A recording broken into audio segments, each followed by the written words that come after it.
Now that we have our Lambda function deployed, we want to create an API in the Amazon API gateway that will allow us to call the Lambda function directly. So we'll create an API, call it Lambda resizer.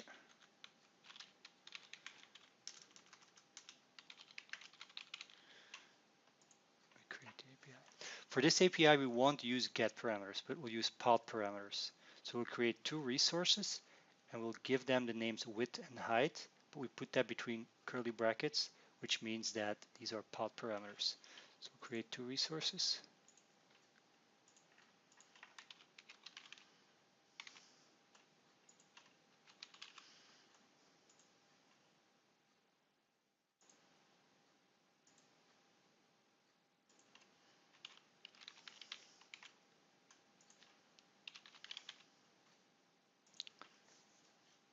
And within the height resource, we'll create a get method for a request. And we integrate it with the Lambda service in our region.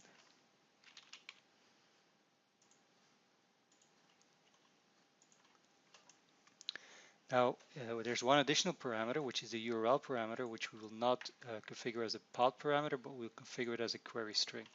So we'll create in the method request, we'll create a URL parameter, confirm that. Now, when this API has resized the image, we don't want it to simply return the URL of the resized image. We want it to redirect the browser to that particular image. So for that, we will have to set up a integration response that doesn't just return the data but redirects you to the data.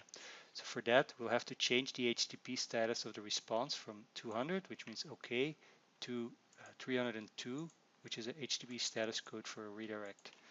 So we'll change this to 302. I will add a header to it, and that header is called location, which is the header that determines where the request is being redirected to. The integration response, we have to link a specific response to the 302 return header. So we'll remove the 200 response header and we'll select this one here, 302.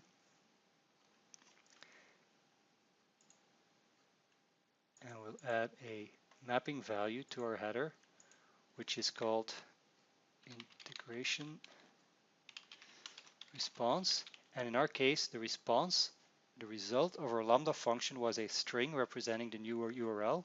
So the entire body of our response is going to be mapped to the location header. So as a mapping value, we type integration.response.body because we want to use the entire body as a value for the response header. So now that that is saved, our response of the request is already mapped. Now we also have to map the integration request pretty much the same way as we did it before with our previous Lambda function. So we'll add a mapping template, type application JSON, and then we create our JSON object here.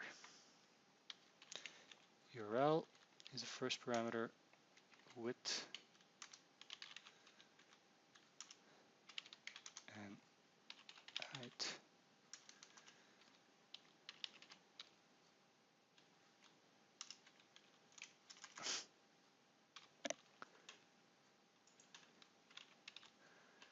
And we will map that again to our input parameters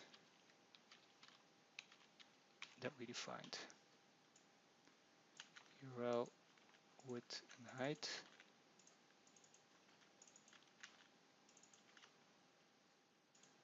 And we save that. So now our API is ready to be tested.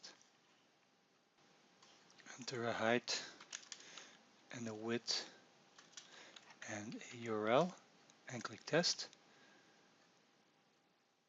The Lambda function is executed, and in the test mode it will display the response body here, and you'll see that it also returns the header, location header for that particular URL. So when we actually deploy the API, we will actually be redirected to this URL. So we see the resized image. Now let's deploy our API.